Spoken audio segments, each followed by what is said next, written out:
Hey everyone, I have a confession to make. Yesterday I told my friend that the hotel breakfast was complimentary when I meant it was free. She looked at me really confused and said, Marco, how does breakfast complete something? Oh no. That's such a classic mistake, Marco. You meant complimentary with an I, not complimentary with an E. But honestly, even native speakers mess these up all the time. I once wrote disinterested in an email when I meant uninterested, and my colleague corrected me. Exactly. And that's why we're here today on Easy English. We're going to tackle 15 of the most confusing English adjectives that trip up learners and native speakers alike. I'm Marco, and this is Erika, and we're going to make these tricky words crystal clear for you. Welcome back to Easy English, everyone. If you're new here, we're all about making English learning fun, practical, and, well, easy. We share real conversations, practical tips, and help you avoid those embarrassing mistakes that we've all made. Before we dive in, I have a question for you. Have you ever used the wrong adjective and felt completely embarrassed about it? Maybe you said someone was infamous when you meant famous. Share your most embarrassing adjective mix-up in the comments below. We've all been there. You know, Marco, there's actually a reason why these adjectives are so tricky. Many of them look similar, sound similar, or seem like they should be opposites when they're not. Our brains naturally try to find patterns, but English loves to break those patterns. Absolutely, Erika. And here's the thing that really helped me as a learner, understanding the why behind these differences, not just memorizing the definitions. When you understand the root meanings and origins, these adjectives start to make sense. That's such a good point. Have you ever noticed that when you just memorize a list, you forget it within a week? But when you understand the logic behind something, it sticks forever. That's exactly what we're going to do today. One interested versus uninterested versus disinterested. Let's start with a trio that even confuses native speakers. Erika, what's the opposite of interested? Well, most people would say uninterested, and they'd be right. If you're interested in something, you want to know about it. If you're uninterested, you simply don't care about it. Like, I'm completely uninterested in watching sports on TV. Perfect example. But here's where it gets tricky. What about disinterested? It looks like it should be the opposite of interested, right? Wrong. If you're disinterested, you're neutral and fair because you have no personal involvement. Think of it this way. In a court case, you want a disinterested judge, not an uninterested one. A disinterested judge is fair and impartial. An uninterested judge would be falling asleep. Have you ever been in a situation where you needed someone disinterested to help solve a problem? Exercise. 1. Interest check. Think of a recent disagreement you had with a friend. Now imagine explaining it to 3 different people. 1. Someone who is interested, wants to know details. 2. Someone who is uninterested, doesn't care. 3. Someone who is disinterested, neutral and fair. How would each person respond differently? 2. famous versus infamous. Okay, next up, famous and infamous. I remember when I first learned English, I thought infamous just meant very famous.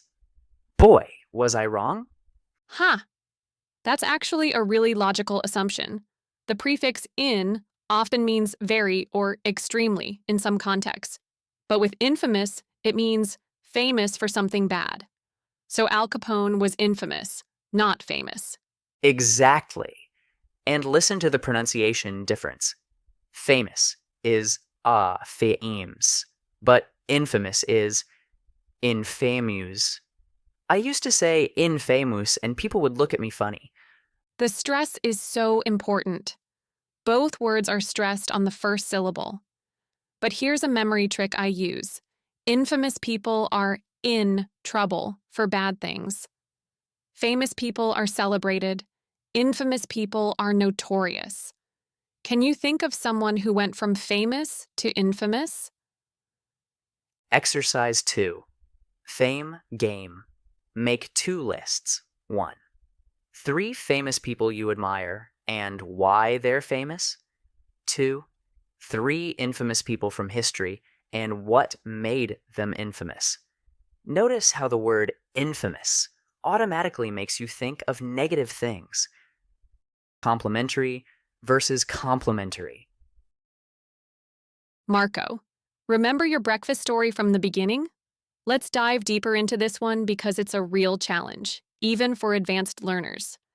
Right. So, complementary with an I has 2 meanings. First, it means expressing praise, like she was very complimentary about my cooking. Second, it means free, like the hotel offers complimentary breakfast. And complementary with an E means things that go well together or complete each other. Like, they have complementary skills. He's great with numbers. She's creative. The key is to think about completion or working together. Here's my memory trick. Compliments make you feel good, and free things make you feel good too. So, complementary with I is about feeling good. Complementary with E is about elements fitting together perfectly. Exercise 3. Complete or complement. Look around your room right now. Find 2 things that are complementary. Work well together visually or functionally. Then think of the last genuine compliment someone gave you. Feel the difference between things that completes each other versus praise that makes you feel good. 4. Economic versus economical. Oh, this pair drives me crazy sometimes. Marco, do you remember that time I said economical crisis in our planning meeting? Yes, everyone politely corrected you, but I could see you were embarrassed. The thing is, economic relates to the economy, money, or business. So we say economic crisis, economic policy, economic growth. Right. And economical means not wasteful, saving money, time, or energy. Like this car is very economical. It uses very little fuel. I always think of economical as being smart with resources. The pronunciation can be tricky too.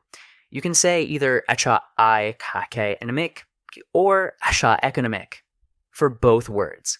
I personally prefer the /e sound, but both are correct. The key is being consistent. Exercise 4. Economy check. Think about your daily habits. Name 3 economical choices you make, saving money, time, or energy. Then think about one economic issue in your country right now. Notice how economical is personal, while economic is bigger picture. 5 distinct versus distinctive. Here's another pair that seems similar but has subtle differences. Erika, how would you explain distinct? Distinct means clearly different or separate, or easy to notice. Like, there are 3 distinct sections to this test. They're clearly separate. Or, I could smell a distinct odor of burning. It was very noticeable. Perfect.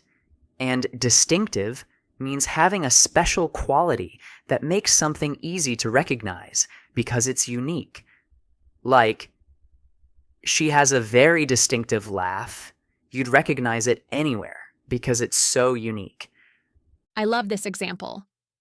The UK has many distinct accents, means each accent is clearly different from others. But she has a distinctive accent means her accent is so unique, you'd recognize where she's from immediately. Exercise 5. Spot the difference. Think of someone you know well. What's one distinctive feature about them? Something that makes them immediately recognizable?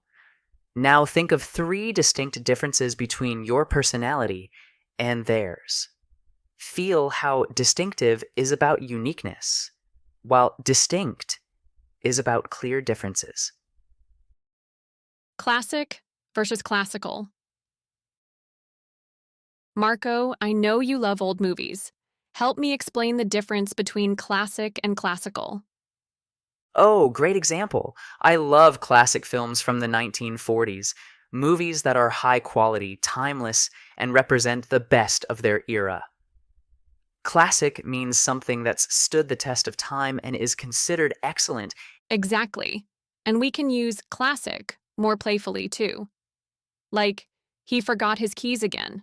Classic David, meaning it's typical behavior. But classical is more specific. It refers to traditional forms, especially music from composers like Mozart and Beethoven. Right.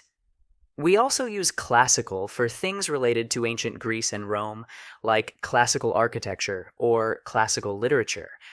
And there's classical ballet, the traditional formal style. Exercise 6. Time travel. Name one classic movie, book, or song that you think will still be appreciated in 50 years.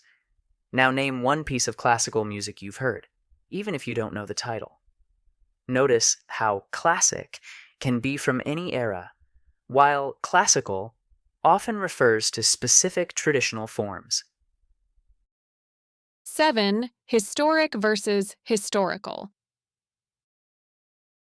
This pair confuses even history teachers sometimes. Marco, what's the difference? Historic means important in history, something that made a significant impact, like the moon landing was a historic event. It changed everything. Historical just means related to history or from the past without judging importance. Exactly. So, a historical document is just old, but a historic document changed the course of history.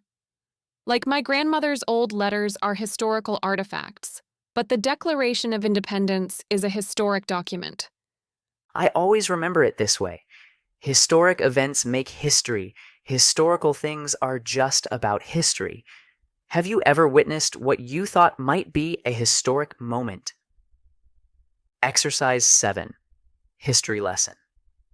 Think of one historic event that happened in your lifetime, something that truly changed the world. Now think of one historical object in your home, something old that represents the past. Feel the difference between impact and age. 8. Continual versus continuous. Oh, this one trips me up when I'm writing reports. Marco, can you help explain the difference? Sure. Continual means happening repeatedly, but with breaks in between. Like, there were continual interruptions during the meeting. The interruptions kept happening, but there were pauses between them. And continuous means happening without any breaks at all. Like, there was continuous rain for 3 days. It never stopped raining, not even for a minute. The key is whether there are breaks or not. Think of it this way. Continual is like a dripping faucet. Drip, drip, drip. Continuous is like a flowing river that never stops. Both are ongoing, but one has gaps. Exercise 8. Pattern recognition. Notice sounds around you right now. Is there anything continual, happening repeatedly with breaks, like footsteps or car horns? Is there anything continuous, never stopping, like air conditioning or traffic noise? This will help you feel the difference. 9. Credible versus credulous. Marco, I learned this pair the hard way when I called someone credulous, thinking it was a compliment. Oh no, yeah. Credible means believable or trustworthy. Like, she's a credible witness, or that's a credible explanation. It's definitely positive. But credulous means too willing to believe things. Gullible. I accidentally called my friend credulous when I meant he was reliable. He was not impressed. A credulous person believes everything they hear without questioning it. That's such an important distinction. Credible people and sources are trustworthy. Credulous people are easily fooled. Have you ever been too credulous about something you saw online? Exercise. 9. Trust test. Think of a news story you read recently. What made it credible, believable, and trustworthy? Now think of a time you or someone you know was credulous, believed something too easily. This helps you remember the difference between trustworthy and gullible. 10. Sensible versus sensitive. This pair causes so many misunderstandings in conversations. Marco, what's your experience with this? Oh, I've definitely confused these. Sensible means practical and showing good judgment. Like, it's sensible to wear a coat when it's cold.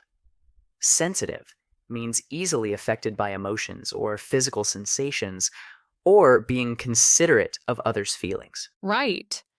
So you can say, she's very sensible with money, meaning she's practical and wise. But she's very sensitive about her height means the topic affects her emotionally. Completely different meanings. And sensitive can also mean physically responsive, like sensitive skin or sensitive to loud noises. The key is that sensible is about good judgment. Sensitive is about being affected by things. Exercise 10. Good judgment versus emotional response. Think of the most sensible person you know, someone who makes practical decisions. Now think of something you're sensitive about, a topic that affects you emotionally. Notice how these are completely different concepts. 11. Alternate versus alternative. Marco, I used to think these were just different ways of saying the same thing. Was I wrong? Well, they're close, but there's a subtle difference. Alternate usually means happening in turns or taking turns. Like, they work alternate shifts. One works, then the other, then back to the first. And alternative means a different option or choice. Like, what's an alternative to driving to work? You're looking for a different option, not something that takes turns. Exactly. Though I should mention that in American English, alternate is often used the same way as alternative. But if you want to be precise, alternate is about taking turns, alternative is about different choices. Exercise. 11. Turns versus choices. Think of something you do on alternate days, every other day, taking turns. Now think of an alternative you could choose instead of your usual breakfast. Feel the difference between rotation and substitution. 12. Illicit versus illicit. Oh, this is a spelling nightmare. And the meanings are completely different too. Yes! Illicit means to draw out or obtain, usually information or a response. Like, the detective tried to elicit a confession from the suspect. You're trying to get something from someone. And illicit means illegal or forbidden. Like, they were involved in illicit activities. It's about breaking rules or laws. The pronunciation is similar, but the meanings are totally different. Here's my memory trick. Illicit has an E, like extract. You're extracting information. Illicit has an I, like illegal. It's about breaking rules. Exercise. 12. Legal versus information. Think of a time when a teacher tried to elicit an answer from you, get you to respond. Now think of something that's illicit in your country, illegal or forbidden. The first is about communication. The second is about law breaking. 13. Eminent versus imminent. Marco, I once panicked because I thought imminent danger meant immediate danger. I was so wrong. Yeah, eminent means famous and respected, usually for achievements. Like, she's an eminent scientist. She's well known and respected in her field. Imminent means about to happen very soon. Right. So, imminent danger means danger that's about to happen immediately. Imminent danger doesn't make sense. Danger can't be famous. Though I guess some dangers could be well known. The key is that eminent is about reputation and respect. Imminent is about timing. An eminent professor might warn about imminent climate change. See how they work together but mean completely different things. Exercise 13. Fame versus time. Name one eminent person in your field of interest. Someone famous and respected. Now think of something imminent in your life, happening very soon. Notice how one is about status, the other is about timing. 14. Definite versus definitive. These two sound so similar that I often use them interchangeably. But they're different, right, Marco? Absolutely. Definite means certain or fixed. Like, we have a definite plan for tomorrow. The plan is certain and clear. Definitive means final, complete, and authoritative. The absolute best or final version of something. So you might say, this is the definitive biography of Shakespeare, meaning it's the most complete and authoritative one, the final word on the subject. But I have a definite answer just means your answer is clear and certain.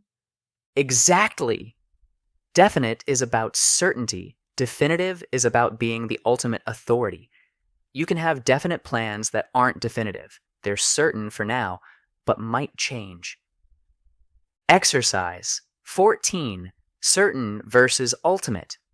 Think of something definite in your schedule this week, certain to happen. Now think of what you consider the definitive version of something you love. Maybe the definitive pizza place in your city. Feel how one is about certainty, the other is about being the ultimate example. 15. Precede versus proceed. And finally, our last pair. One that causes so many writing mistakes.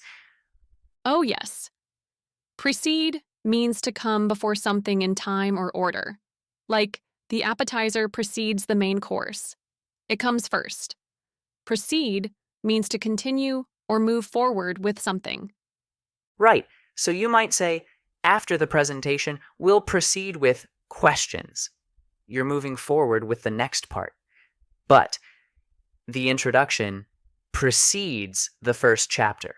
It comes before.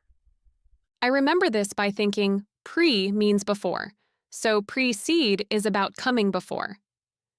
Proceed is about the process continuing forward. Have you ever noticed how meetings proceed after the opening remarks that precede them? Exercise 15.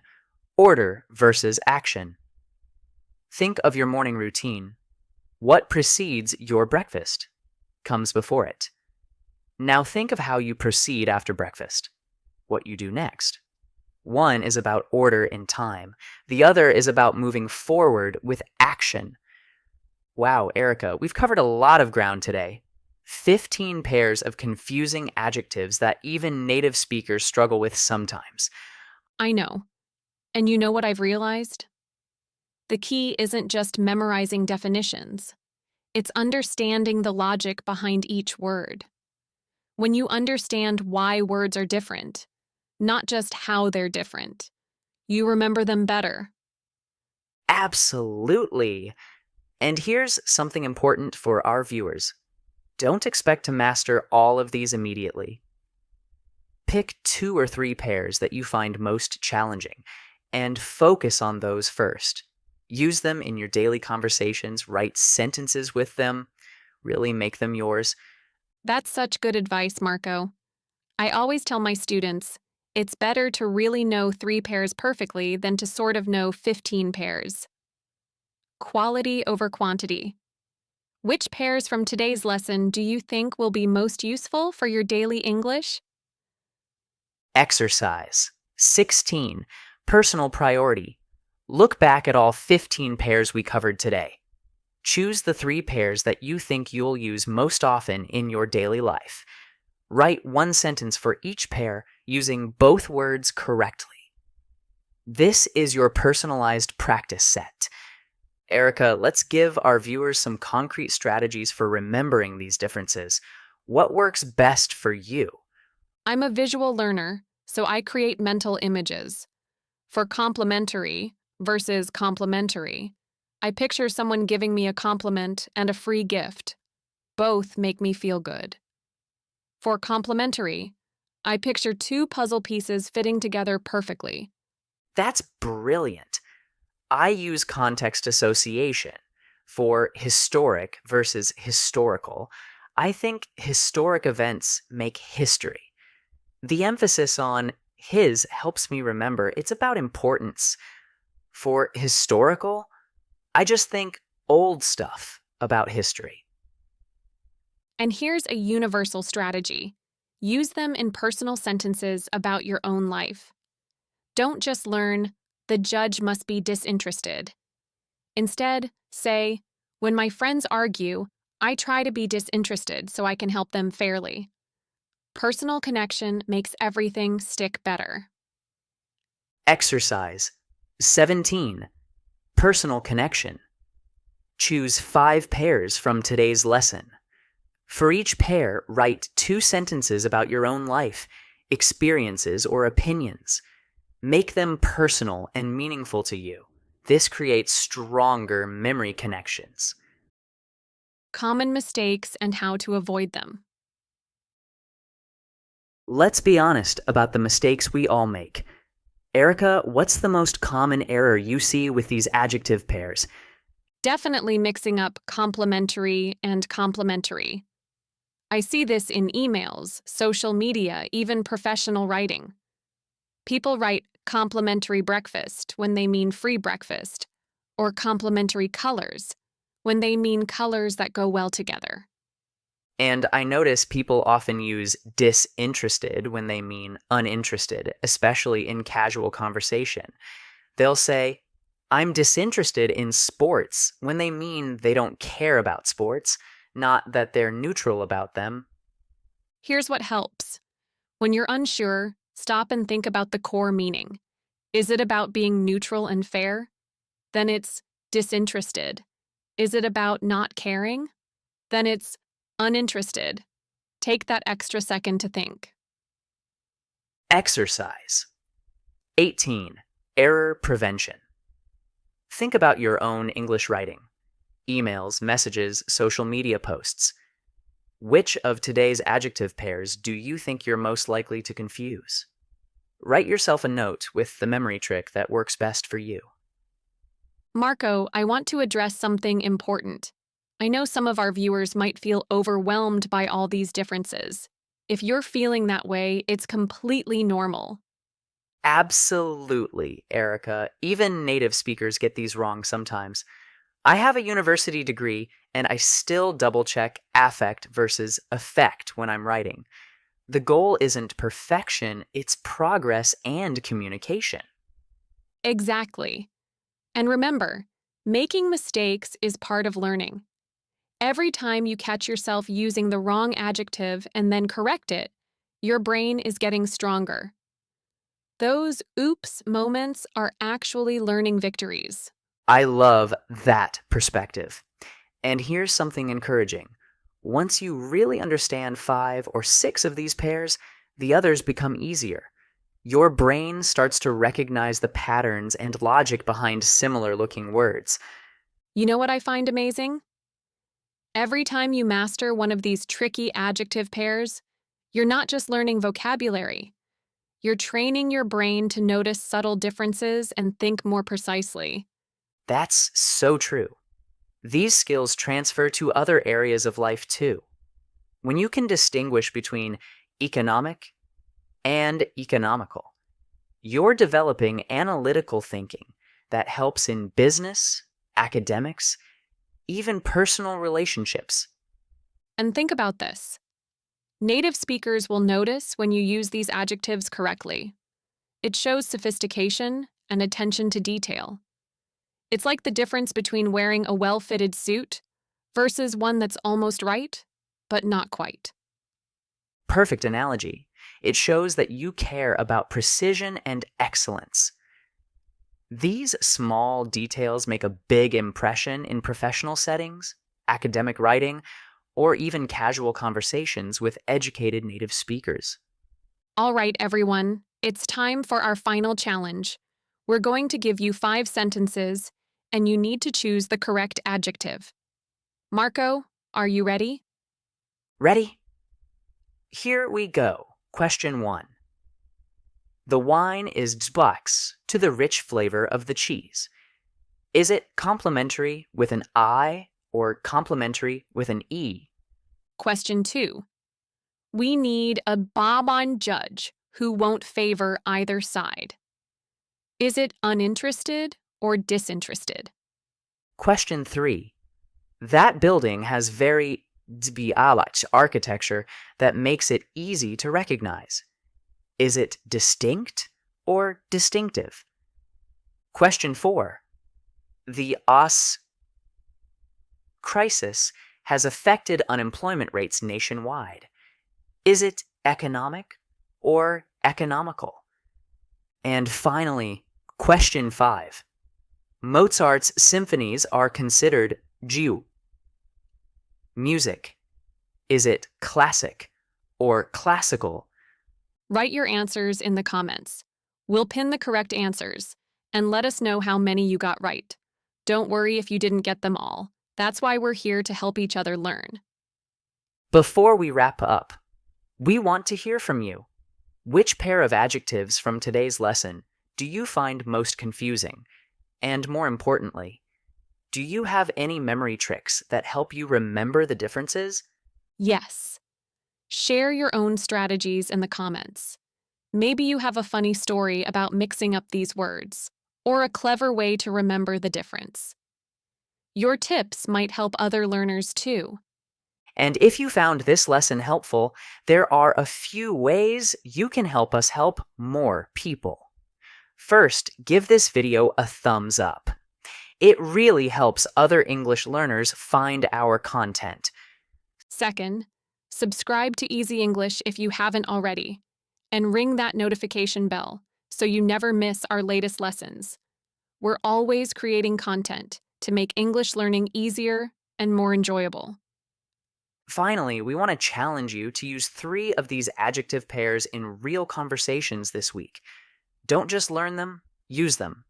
Text a friend, write an email, or comment on social media using these words correctly.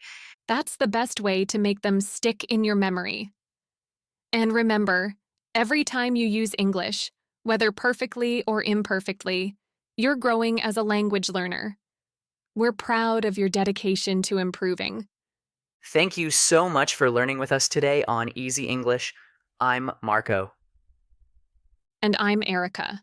Keep practicing, keep growing, and we'll see you in the next lesson.